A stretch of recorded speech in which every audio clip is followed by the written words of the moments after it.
Hello, everybody. My name is Marcos Molitzis. I'm here with Carrie Elevelt. Welcome to our weekly show about politics, Daily Kos' The Brief.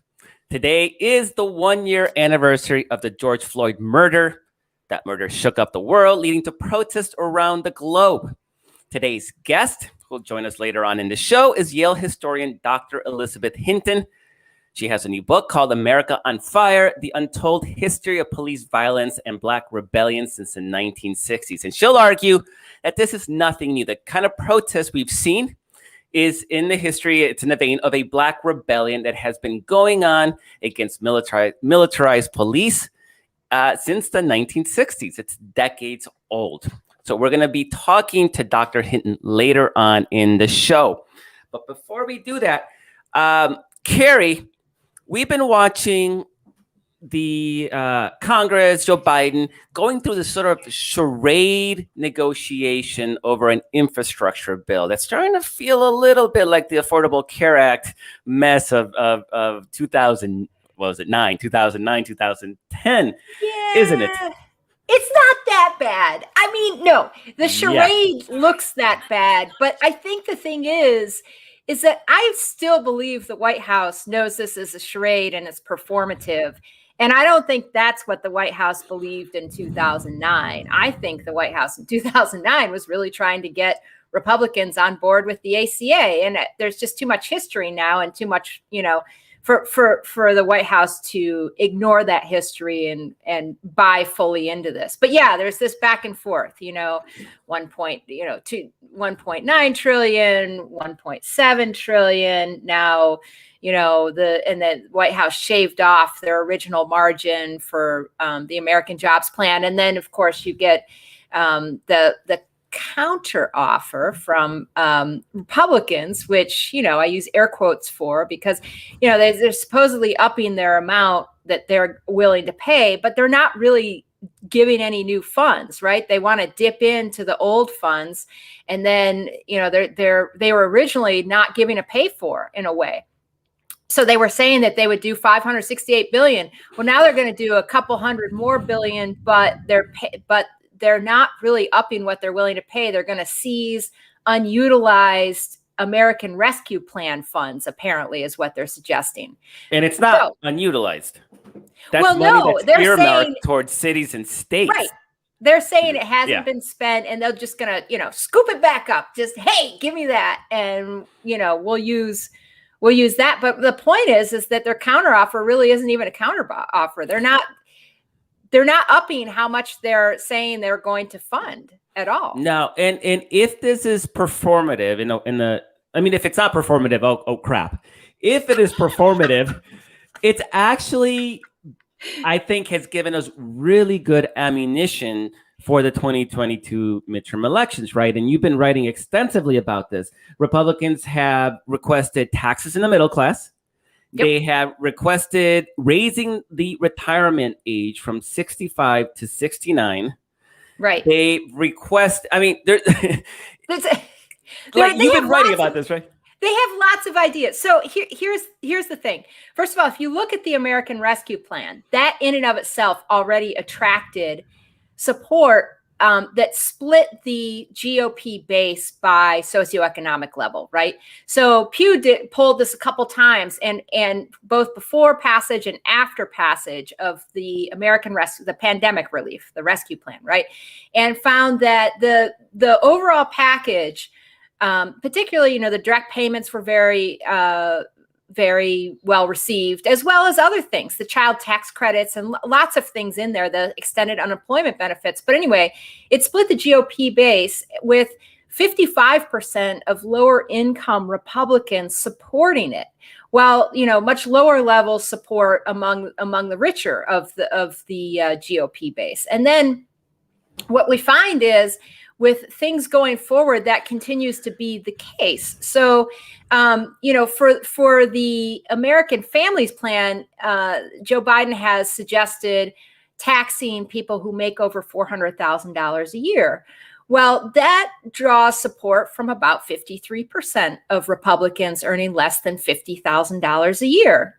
essentially lower income Republicans, but just 38% of Republicans earning more than $100,000 per year like that plan, right? Like the idea of paying for all the things that are included in that with these taxes on people or, high income earners. Carrie, I would argue that even a third, and that's more than a third, of high-income Republicans supporting higher taxes on wealthy Americans. I even think that's a significant number. I don't think we should dismiss it as only a third. A third of people who are probably going to be affected, Republicans, are saying, no, it's probably okay that we pay our fair share to rebuild our country. Now, and that polling is from Navigator Research, which is a consortium of progressive polling firms. But it sort of jibes with what Pew Research Fund found about the American Rescue Plan. I mean, they're different plans, it's different policy initiatives, but it's a similar idea. But to your point, you are correct. A third of people who earn more than $100,000 a year, so Republican voters earning more than $100,000 per year supporting that is worth something, right? But it also draws more than majority support from people from Republicans earning less than $50,000 per year. So there are these. I mean, look, I've said this before. I can't remember if I've said it on this broadcast, but I've certainly said it in writing over and over again. The fact that Republicans are even at the table right now trying to, what the White House is doing something sort of performative. I think they're trying to convince, Senator Joe Manchin, Senator Kyrsten Sinema, I don't know who else, that they're in good faith negotiating with Republicans so that when we get zero Republican support, or maybe one, I don't know, but probably zero, then they can say, well, we made this good faith effort and we got nothing. So, come to the table with us and figure out what you'll do via reconciliation, majority vote in order to get this infrastructure plan through that is, again, wildly popular. And how are we going to pay for it? I mean, Republicans don't want to pay for it, or they want to pay for some small portion of it by reneging on the funds that Joe Biden promised and Democrats promised to locales and states. So, but the fact that Republicans, I'll just finish real quick. The fact that the Republicans are even there at that table, right? They're doing something performative too, which is they've realized that this plan was so popular, they could not afford to not negotiate on it. They could not afford to be the party that... Which is what they did with the rescue plan. They just completely, they thought, people will see this big price tag and they'll turn against it. And there was zero opposition, literally zero opposition. Fox News was talking about Dr. Seuss and Mr. Potato Head, and it actually sailed through, even with Manchin and the cinema issues, it sailed in without really any problems. So you're right that now they're engaged because they're realizing they screwed that up, and they've got to do something. Mm-hmm. Yep. Right. Agreed. Now that 50%, you're right. It's incredibly. I think it's a really important number. It's kind of amazing how you see Republicans totally uninterested in the actual infrastructure because it really doesn't put money in the pockets of the wealthy, which ultimately at the end of the day, I think that's the only thing Republicans really care about anymore. Right. I mean, you see that in the age, they used to be about strong national security, family values, and lower taxes. The only thing they accomplished in the 4 years of Trump with those three supposedly founding guiding principles of the Republican Party was lower taxes. I mean, they had no problem passing lower taxes. Family values, that went out the door with Donald Trump. National security, I mean, they were making kissy faces with the Russians, right? So, and what about that deficit? Why not just add $8 trillion to the deficit over a 4-year period that Donald Trump was in office? I mean, that's what they did. They added nearly $8 trillion to the national debt. To the national debt. Yeah. None of that was there to help the lower income Republican base. And Trump was somebody who actually really, he tried to do base service, right? He thought that, I mean, clearly he did. That he was good at it. But even then, the Republican Party couldn't actually deliver real tangible benefits for that lower income base. And he kept them together based on that incredible power he has to tap into their lizard brain and get them to vote on culture war issues, right? Fear of immigrants, fear of Black people. But let me add that, remember that even he realized towards the end that these direct payments were going to be really popular. And he was trying to get the Senate Republicans, while they were still in control of the Senate, to pass these, I think $2,000 direct payments before the election in particular. And then also even he kept railing against them and wanted them to do something if they could before the January 5th Senate elections in runoffs in Georgia. So even he had a sense, look, these are really popular with the base of people that I need to get out to the polls, and I need to get Senate Republicans to pass it. Of course, he had no cachet with Senate Republicans. Go ahead. Sorry. Yeah, no, you don't have to. It's actually kind of Donald Trump really did want that. He actually put his name on checks, something I wish Joe Biden would have done when they sent out checks. And even in that monthly child credit check, I wish Joe Biden's name would be under, because now there has to be a whole selling point saying it's actually Democrats that delivered this. And you're going to see that in right-wing circles in those areas, they're not going to believe it, because they don't believe anything that sort of penetrates that worldview. They don't believe that Joe Biden's president. Right. That more said, than 50%. If you are one of these people, let's say you're one of these schlubs in Marjorie Taylor Greene's Northwest Georgia district, which is the poorest district in the state. It's also the most conservative right wing. They elected Marjorie Taylor Greene, right? I mean, that's the district. She represents that district and she reflects that district. If you're a parent in that district and you're receiving $600 a month in a place where it actually goes far, maybe in New York City, Chicago, LA, San Francisco, that money's not going to go very far. It goes far in Northwest Georgia, out in rural Northwest Georgia. You're getting $600 a month, and you're voting between having that check cut off and having that check continue to arrive every month. Now, I don't think a lot of those people are going to vote Democratic. I don't know if they can make that step towards, but I could see a lot of people staying home and not just kind of like, this is confusing. I don't know what I want to do, so I'm just not going to participate. 2022 is going to be a base election. I mean, this is the entire reason the Republicans are still tied to a loser like Donald Trump, right? Because he can actually get out the base in a way that Republicans, broadly speaking, cannot. So if you have a base election where you're delivering goodies even to the Republican base, conflicting them, and turnout drops even a couple points, not to be a lot, a couple points in those districts, it could have real consequences. So I look at that Republican strategy and I don't want to gloss over the importance of they're proposing raising the retirement age to 69 because that was a House Republican proposal. The Republican study group in the House said, they went back to this Paul Ryan like austerity plan where we're just going to cut spending to the bone. We're not going to take in any new revenues. And that's how we're going to balance the budget and cut $14 trillion off the deficit, the debt. Yeah. Their most loyal, best performing constituency are older seniors. So they're strategically striking against key components of their base. The only part of their base that's getting any sort of service are billionaires, because they're doing everything they can to protect those people. They're probably going to get something out of the Supreme Court, maybe on Roe v. Wade. So that may be a big victory. Although I would argue that may rile our side more than it riles their side up. They may have a mission accomplished attitude at that point, and our side's going to be up in arms if the Supreme Court overturns Roe v. Wade. I just look at the strategy and I don't understand what they think they're doing heading into 2022. Are they just assuming that history is the guide and the incumbent party always loses seats? That first midterm election after a new president. I think they're hoping. I think they go to bed praying that every night. I mean, I think they're hoping that. Yeah. I don't know what if else that's is their there? Strategy. They're just, no, I mean, look, none of them has a fresh idea, right? They're either trying to hang on to Reaganism or they're trying to hang on to Trumpism and hoping that will, and they're managing in the process to sort of alienate all these different, all the different pieces of their base. Just like you were saying, let's just run through them.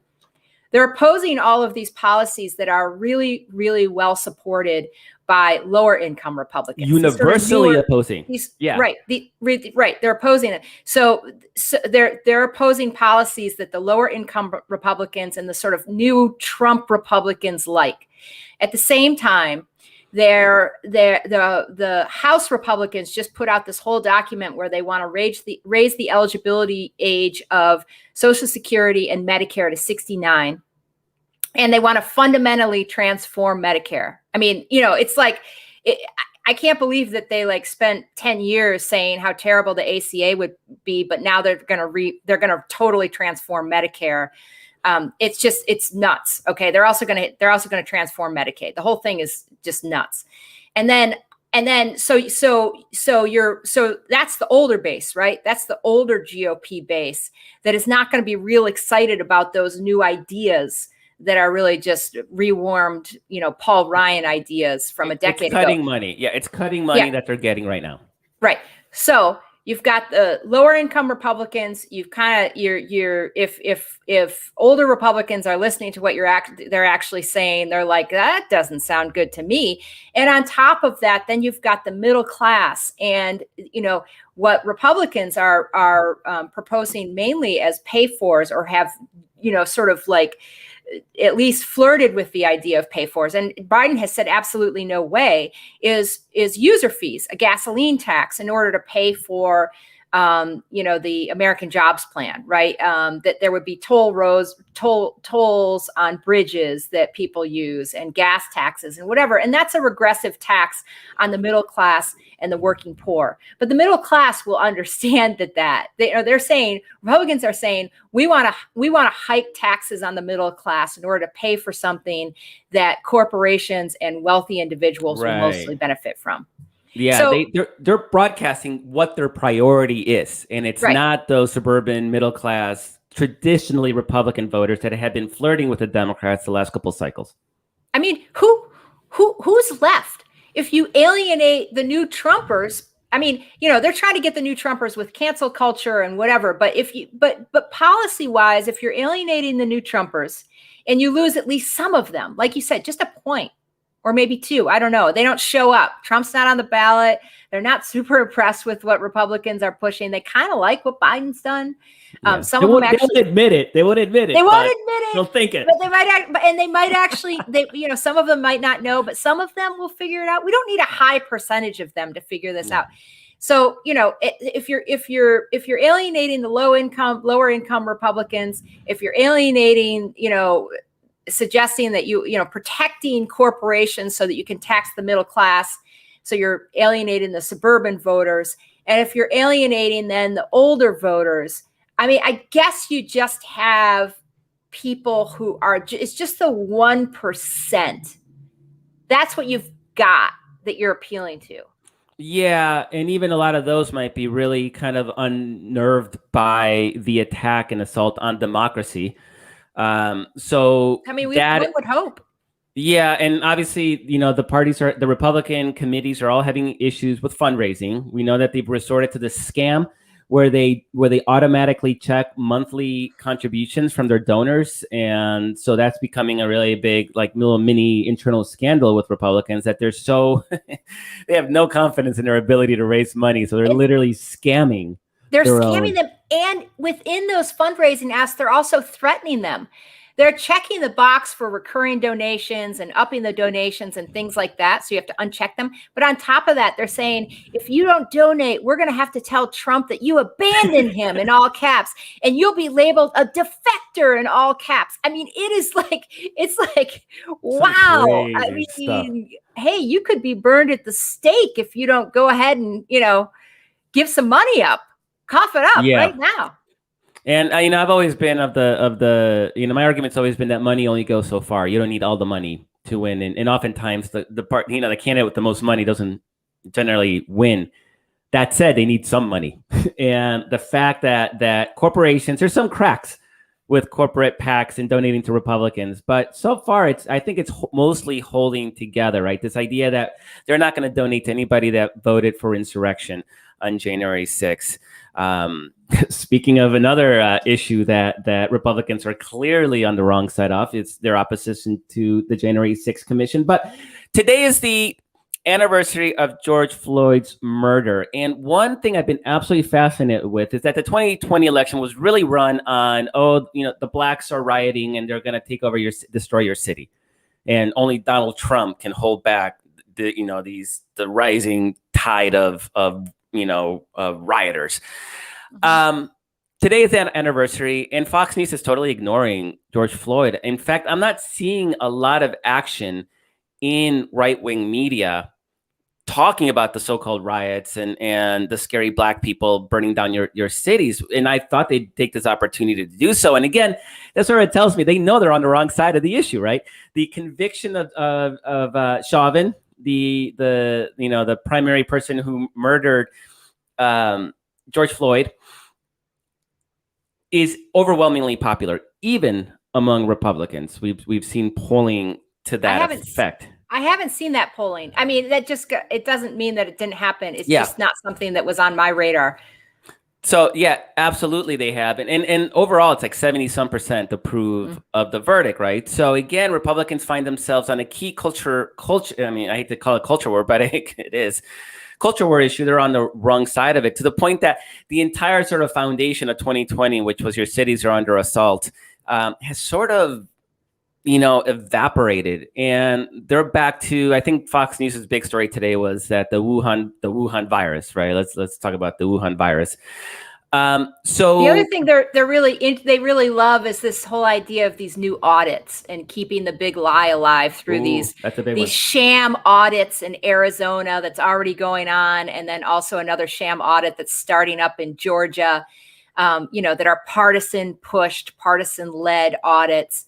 I don't think we know entirely the shape of the Georgia one yet, but the Arizona one is just pure sham. I mean, it is led by a partisan pro-conspiracy, technology firm, Trump supporter. I would put technology in air quotes, because they look to be as idiotically Trumpian and incompetent as you would imagine cyber ninjas to be. Right. So here's something that's worth noting is that the Associated Press reported that when Matt Gaetz and Marjorie Taylor Greene went to Arizona for an American First rally, I'm losing that Trump America First. It's America First rally. Anyway, outside of Phoenix, they got a bigger applause for pumping up and pushing the audit than they did for than they did for hitting on immigration. And immigration is usually a big applause line for the GOP base, especially in a border state like Arizona. But they got a bigger applause line for talking about this audit that was going on and whatever. So I just think that that's telling now that that they're using these audits to really pump up the base. It allows them to feed, this whole big lie, keep that alive, pump up people, get them mad and angry, like they've been disenfranchised, and somewhere around 2/3 of the Republican base already is there for that. They already believe that they were disenfranchised and that Biden didn't really win and he's not the rightful president. So yeah, I'm totally okay if 2022, the arguments that they're throwing in 2022 are Dr. Seuss, Mr. Potato Head, and Donald Trump is still president. Because remember, that first midterm's always it's a referendum on that brand new presidency. And that's why nobody likes the incumbents, right? I think it's so that's why incumbent parties usually get crushed. And we're talking like an average about 30 seats that first loss in the House. So if the argument isn't Joe Biden is bad but the argument is Donald Trump, I'm actually okay. Let's make it a referendum on Donald Trump. I think we're in much better solid footing arguing, particularly, remember, this is a base election. Republicans have not shown the ability to turn out their base when Donald Trump is not on the ballot. We have certainly shown the ability to turn out our base, a Democratic base, when Donald Trump is the argument, whether he's on the ballot or not. We get record turnout. So this could be the saving grace. It could make it an anomalous, atypical year in that we gain seats as opposed to losing seats. Or heck, even if we just stay even. That's all we need, right? We need to stay even. I'd rather not stay even in the Senate. I'd rather get us a little bit of a cushion so that we can render Joe Manchin and Kyrsten Sinema irrelevant. But that said, this is not a good place for them to be. It's not a good place for them to be arguing Donald Trump when Donald Trump continues to be one of the most unpopular politicians for sure, in the United States today. And I think a lot of that is because they really don't know how to run against a white old guy. Like they know how to run against Nancy Pelosi, Barack Obama, Hillary Clinton, Kamala Harris. I mean, there's none of them are white. Alexandria Ocasio-Cortez. Oh, the squad. Yeah. In fact, a lot of the work, Bernie is a socialist, right? Yeah. Not an old white guy who's pro-democracy, but Bernie as a socialist, maybe. Yeah, but with Jewish undertones, little anti-Semitic undertones in there. So they got this white guy. I don't know what to do with it. And literally their argument has been like, okay, we're going to run against a squad. And then we're going to say Biden is trapped by them, that they control Biden. It's like, okay, it sounds really convoluted, but if you want to try to make that argument. Yeah, did you hear about that office that Alexandria Ocasio-Cortez has in the West Wing, where she just sits there and tells Biden what to do? And that's a joke. That's a joke. That doesn't really exist. I just want to be clear, because the next thing that's going to happen is this going to be picked up by some right-wing media, and that is not true. Yeah. I wish she had an office right next to the Oval Office. I think we'd be in even better shape. That said, I'm not complaining about the Biden administration now. We'll see how these negotiations over the infrastructure bill turn out. And if it is all performative, which I think there's as good a chance that it's performative than, as it is that it's actually sincere. If it's performative, at the very least, it's exposed a lot of it's given us a lot of attack lines against Republicans in 2022, and a lot of fodder. I don't know. They want to raise your retirement age to 59. I can't believe it. They put that in 69. Writing. Yeah, the House Republican 69. Study Committee. And just to be clear about the study committee, this isn't like 10 people, right? It represents about 3/4 of the caucus. I can't come up with the actual number, but about 3/4 of the caucus of the GOP caucus is in the House Republican Study Committee. So we're not talking about some, small portion of, it's not Matt Gaetz and Marjorie Taylor Greene. Yeah. No. Mainstream Republican. This is like the caucus saying, here's our ideas. Scrap Medicare. Raise the eligibility age. That's what they're running on. Go ahead. You guys go get it. Carrie, our guest is here, so I think we should bring her on. And I'm excited to introduce Dr. Elizabeth Hinton. She's an associate professor of history and African American studies at Yale University and a professor of law at Yale Law School. She is the author of From the War on Poverty to the War on Crime. She is also the author of America on Fire, The Untold History of Police Violence and Black Rebellion since the 1960s. And that came out, a week ago, Dr. Hinton? So I assume that maybe you planned this, right? This was on purpose to really tie in what we're seeing today over this last year, all the way back to the civil rights movement in the 60s. Or was it just dumb luck? No, we knew that it needed to come out now. We knew that that this history was urgent, and, writing much of the book alongside the unfolding of the protests of last summer, but also the presidential campaign, made the exercise of telling these stories and bringing this history out even more important. So, as far as I'm concerned, it couldn't be more timely as we're continuing to have these discussions about the future of policing and racial inequality in the U.S. So we're going to get into, a little bit about what you write in the book. But before we do, I'd like you to tell us a little bit about your story and how you came to do this kind of work. What motivated you to really focus on this police violence topic, and not only, I guess, in your personal work, but also academically, right? This has been your focus, as far as I can tell, since high school, if not sooner before that, right?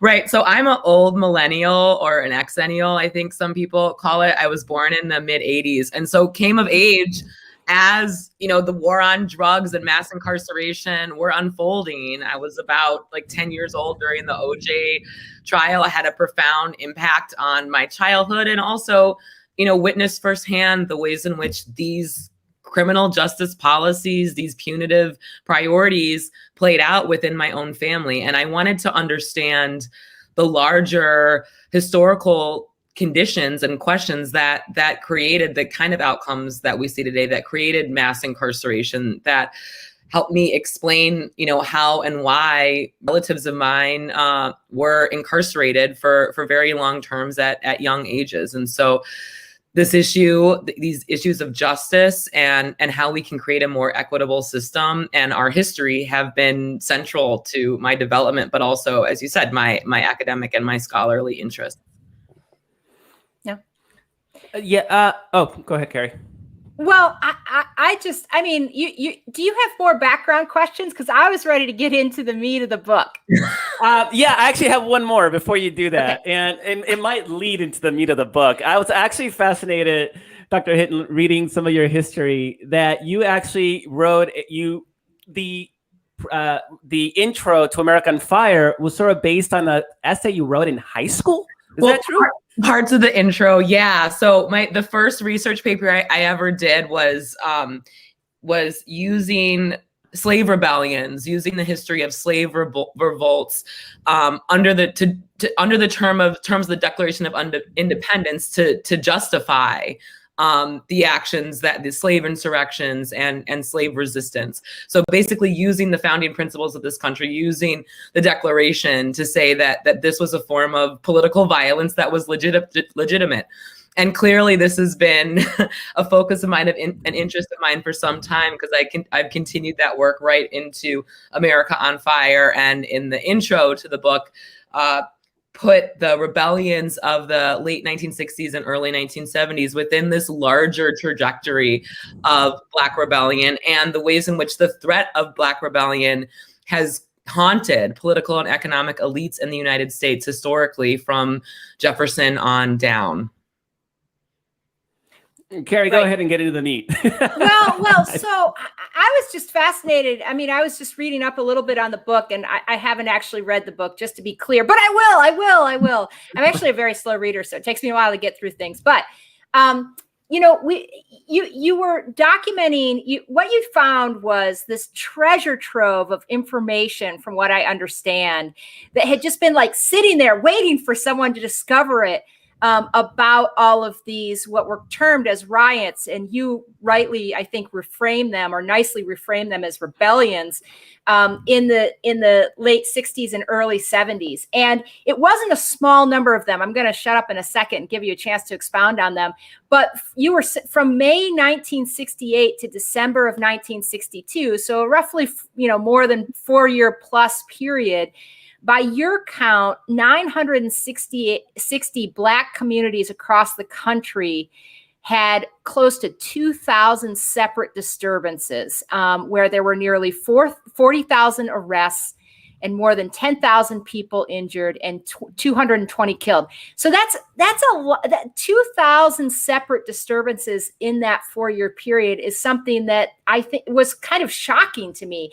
And the other thing you said was, it wasn't just in the big cities, in where you would the large metros where you would expect this stuff to happen. But Greensboro, North Carolina, Sylvester, Georgia, York, Pennsylvania, Waterloo, Iowa, etc. So take us back to your discovery of this treasure trove of information and what you make of it.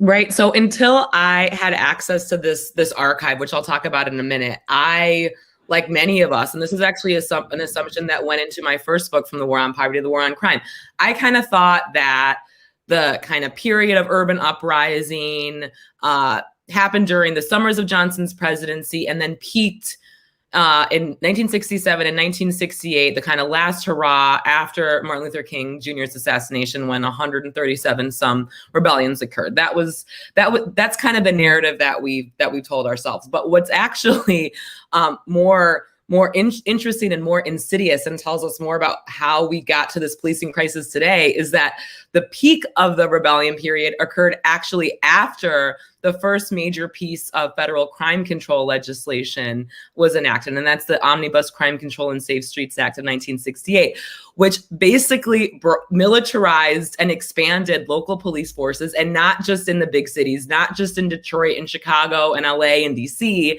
but in, as you said, Greensboro and Waterloo, Iowa, and Carver Ranches, Florida, and Harrisburg, Pennsylvania, and Albuquerque, New Mexico. Smaller, mid-sized, and rural communities. And that's when rebellions really hit the fan. Residents responded to the expansion of police in their communities and the policing of ordinary, everyday activity, what we think of as zero tolerance today, by fighting back. I just happened to get access to these records. They're from the Lemberg Center for the Study of Violence, which was formed immediately after John F. Kennedy's assassination. And the Lemberg researchers, they were housed at Brandeis University. They basically did quantitative research and interviews with residents and collected local newspaper clippings. That's where these stories really are. You know, they weren't in the national news, they're in the local newspapers.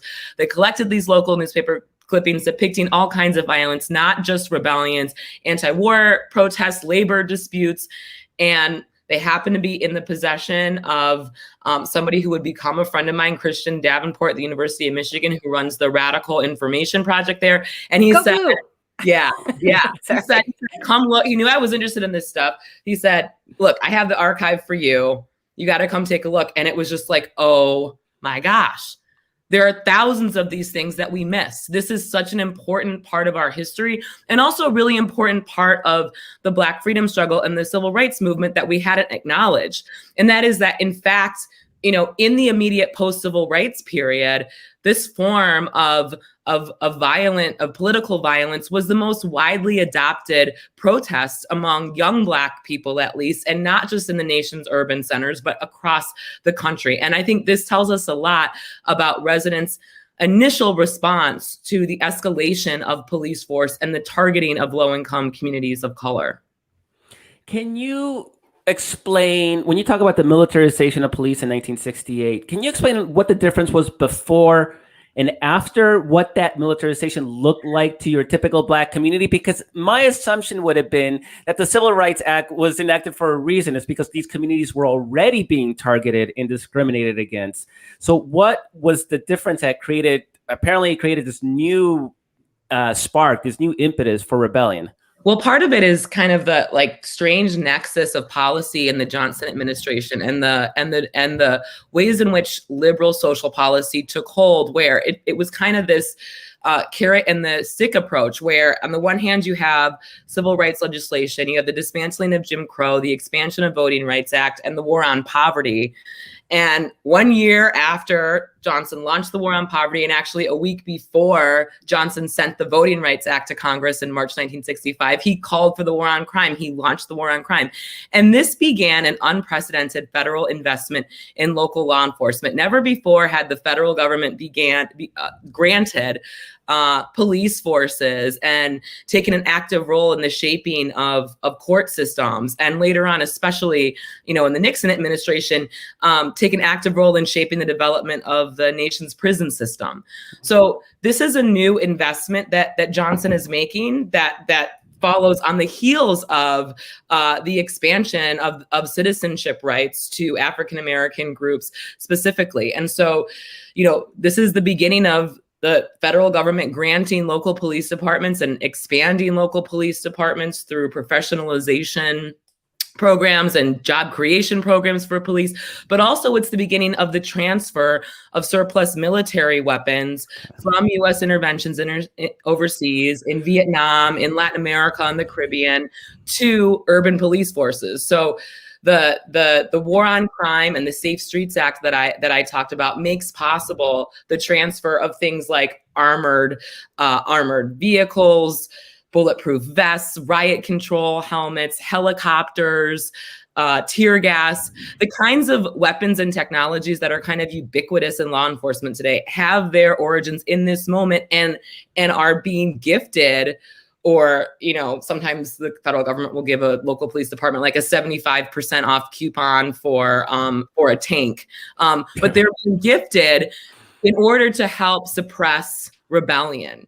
The war on crime is very much motivated by a need on the part of federal policymakers, an awareness that rebellion is a problem, and a continued embrace of punitive policies and police as the best way to solve it. Can I just make a quick point here? I was listening to a through line with someone who's probably a counterpart, a colleague of yours, or a counterpart of yours at Harvard University, and he was talking about how every time the police professionalized, right, it worked out really badly for Black Americans every time, people of color in particular, Black Americans. So I'm listening to you talk about this, and I'm thinking about how he was talking about, just in sort of the early part of the Great Migration, how I think just after,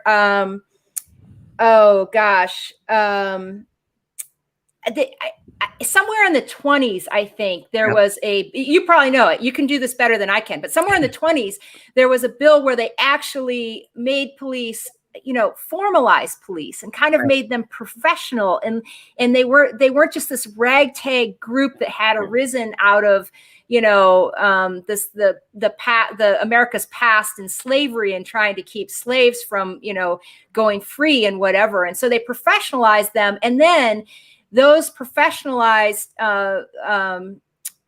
policemen or in the North then turned on the, Black Americans who were migrating north. And so it disproportionately impacted Black Americans once again. And I think that was in the 20s. You may know the legislation that I'm talking about, but yeah, I mean, a lot of it. So that's, again, what's so important about what happens when these efforts get federalized in the 1960s is that, there's this drive for professionalization in cities like Chicago and Los Angeles, right?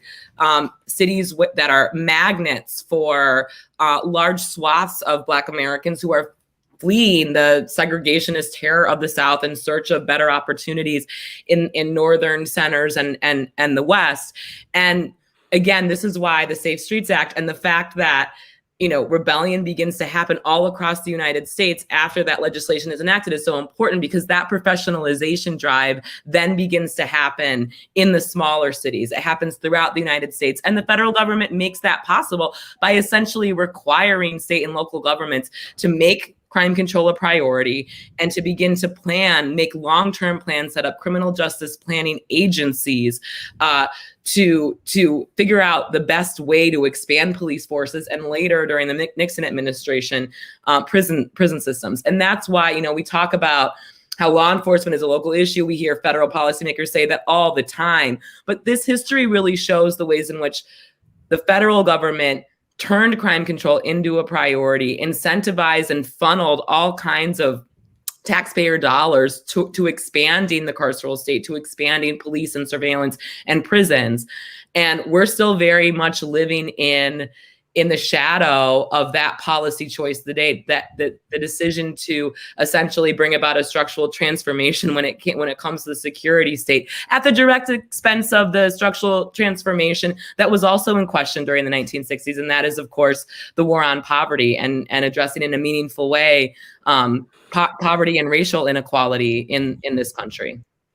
So one of the things that strikes me is this idea that there was these hundreds of uprisings or rebellions, and they were kind of lost to history because the only coverage that they got was, maybe some local hometown newspapers, and probably a lot of places these things were happening and didn't even get coverage locally, right? So who knows how many are lost to history, period. Exactly. And of course, the national news outlets, it was white editors. They weren't going to, write about these rebellions, and if they did, it would be riots, and thugs, and what we've seen consistently. What do you think would have been different had social media existed back there? Could we have accelerated this march towards some kind of racial equality, or is this just a long-running battle that we're just destined to keep fighting, social media or not? That was quite a turn. I'm just gonna say and give you a second, Dr. Hinton, to take that all in. That was like, woo, left turn at Albuquerque. I mean, historians hate counterfactuals, so it's hard to speculate on that. But I do think so. So here's what I will say. I think part of the reason why these incidents have, or the police violence that's been existing for decades, it didn't just start in the 1960s, but of course, I mean, as Carrie was talking about, the professionalization of police accompanies the targeting of low-income communities of color, which means expansions of police forces in those targeted communities, more police contact, and with police contact comes police violence because of the foundational logics of American policing. So, the police violence and brutality has been happening for some time, and in increasing ways from the era of the war on crime onwards. I think what's different now is that everybody has cameras in their pockets, and we're beginning to actually be able to capture. We have proof in this video footage of the kinds of interactions that have been happening in targeted communities of color for years. I mean, Black people certainly, and this is what the rebellions were about, have been trying to draw attention to police brutality, have been demanding for better policing, have been demanding for civilian review boards and oversight over policing and tenant patrols and alternatives to public safety that have been ignored. I think Rodney King was kind of the first viral video in 1991 in Los Angeles when Mr. King was beaten some 40 times with 3-foot batons and 4 LAPD officers' fists. I think that started a new conversation about police brutality. But a lot of people think, just like racism in general, that this police violence is the figment of Black people's imagination. And it took these viral videos and, coming out really through Obama's second term and the rise of the Black Lives Matter movement. And for some reason, I think in the context of COVID, the 10 minutes of that is captured in George Floyd's killing just really, galvanized the world. It's just such a tragic and devastating and unnecessary example of police violence that I think, again, in the context of COVID, when emotions are also running high, it was just like too much to take and compel people to get into the streets for racial justice. So I think the big difference, I think if social media, so to answer your question, if we would have had the kind of, if information was shared in the way that it is now, then people might have taken police violence more seriously and listened to the grievances and the demands that residents were making. Because of course, in the rebellions, an encounter with police was most often the precipitating incident in the 60s and 70s, and then later, the late 20th century, exceptional moments of police violence.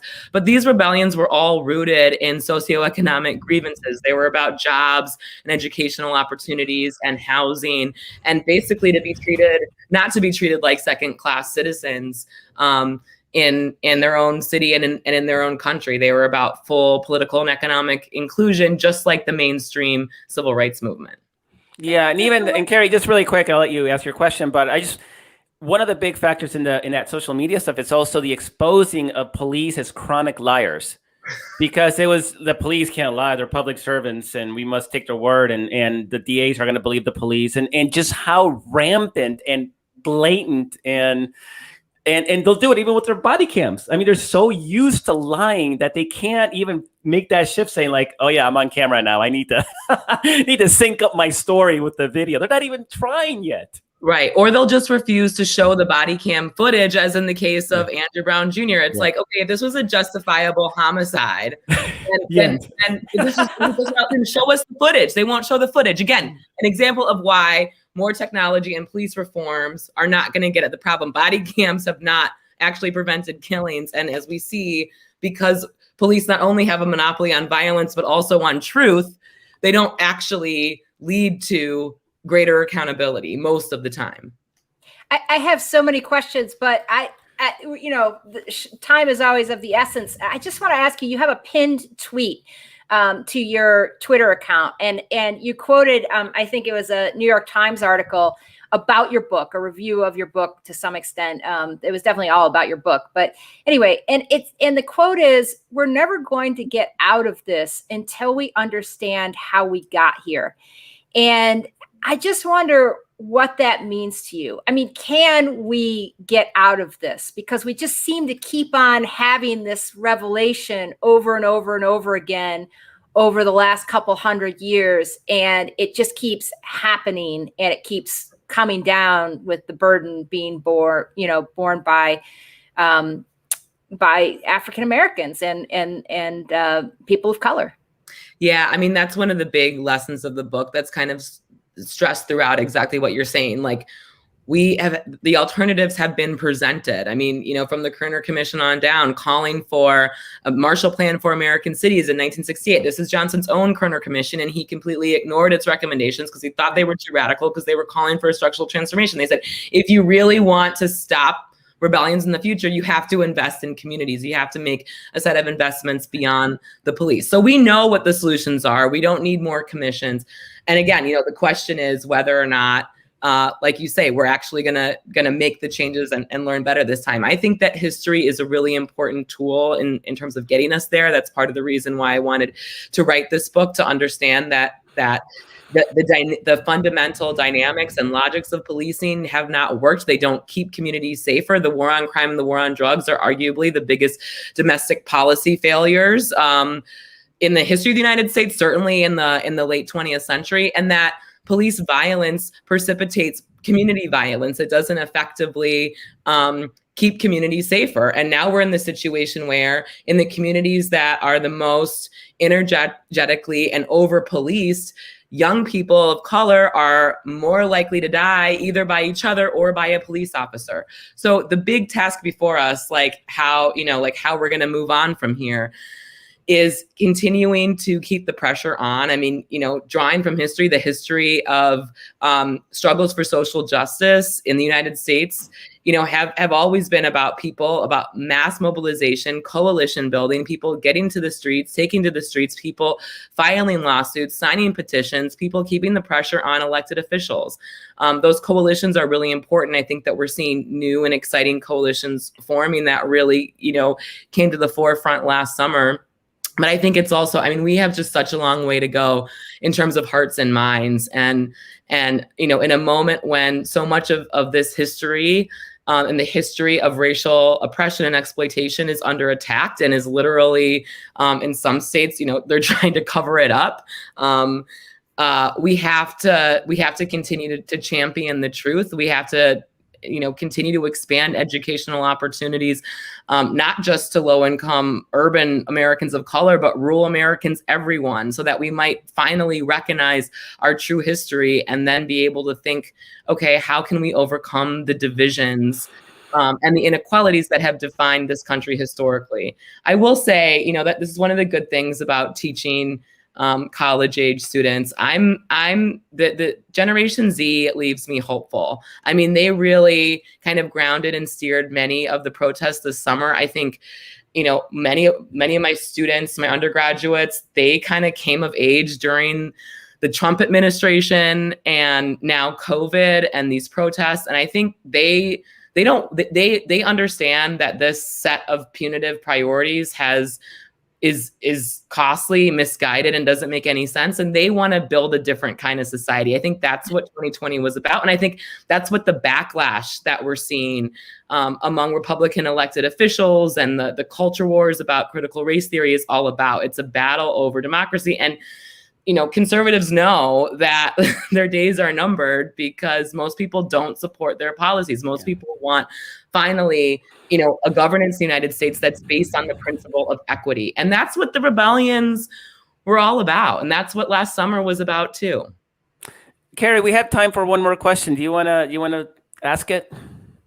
I don't know. Do you feel burning? Because I can always, I got something, but Go ahead. You can. Well, I will say that, recent polling shows, I think this idea of coalition building is so important. And I reported on the LGBTQ movement for a while, and, bringing people across race and gender lines and sexual orientation, et cetera, religions, together is really transformational. And I just noticed this Axios Ipsos poll that was released and this week, and it talks about how it talked about white Democrats and white Republicans and how very different their views of what happened is. And for instance, asked if the country has made the changes needed to give Black American equal rights with white Americans, nearly 80% of white Republicans said it had, while just 12% of white Democrats agreed. And 12% of white Democrats was still double the 6% of Black Americans who believed that the country had made the changes necessary, but nonetheless, much closer. And, so I do think there was, an awareness. Do you feel, how has the past year been for you? Has it been hopeful? You talked about Rodney King. It happened in the 90s. It continues to happen. What has this growing awareness? And I do think there's a growing awareness that has happened among white Americans. How has it felt for you? Yeah, because even Andrew Brown happened right after the Chauvin verdict, right? It's not like anybody's learning.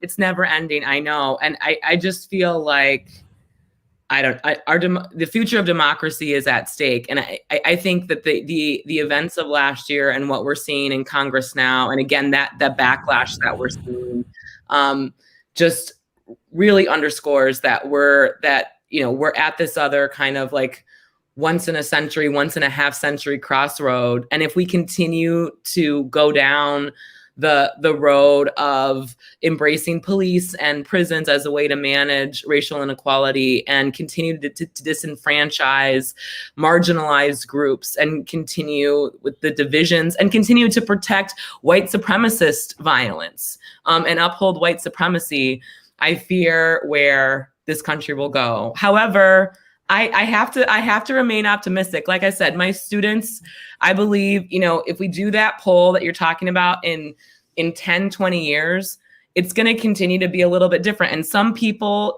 some of those white Republicans, they're going to believe what they're going to believe. But I think as we continue to expand our education and our knowledge about these issues, which I think this year has been a monument to. I mean, systemic racism is a buzzword. I have to believe that we will eventually, it may not be in our lifetime, probably not in our lifetime, but maybe in our children's lifetime and our grandchildren's lifetime, we'll bring about the kind of changes that we want to see and create a better and more equitable society.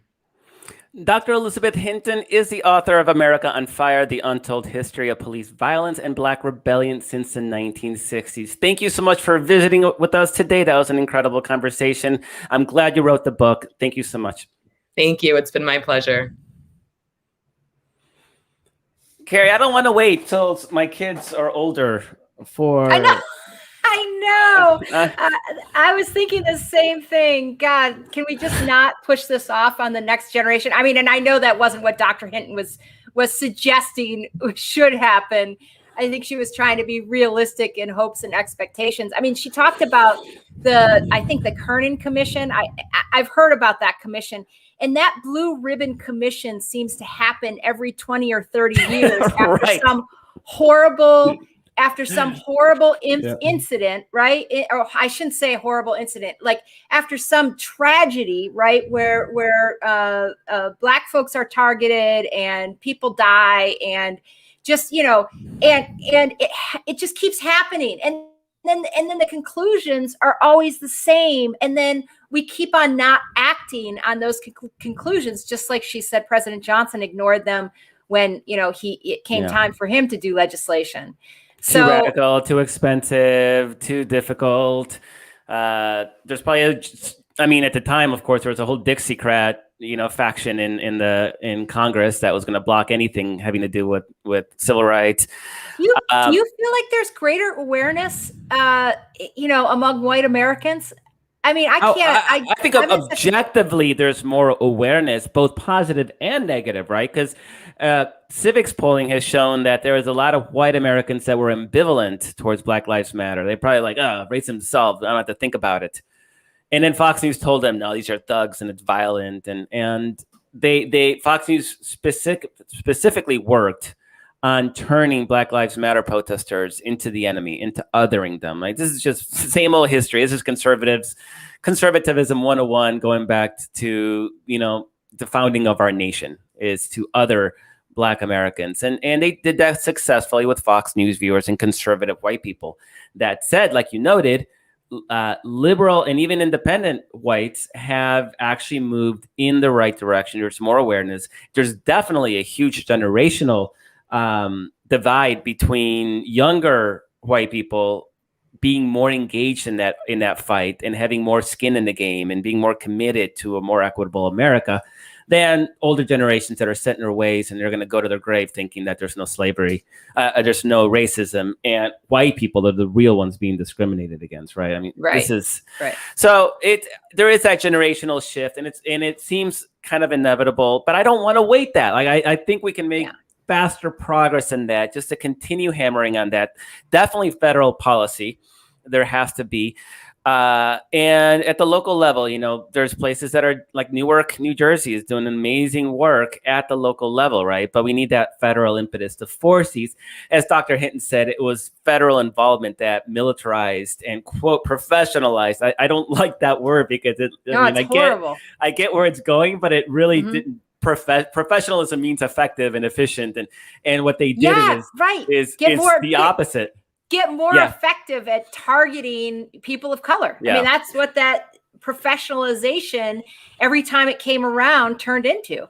Yeah. So, Carrie, we are unfortunately out of time. I'd like to thank Dr. Elizabeth Hinton, for joining us to talk about this important topic. I'd like to thank Walter Einenkel for producing the show. And I'd like to thank you, the audience, for listening and watching. If you're enjoying the show, be sure to subscribe and give us a rating wherever you get your podcasts. You can always talk to us at dailykos.com or on Twitter @dailykos. Thank you so much. See you next week.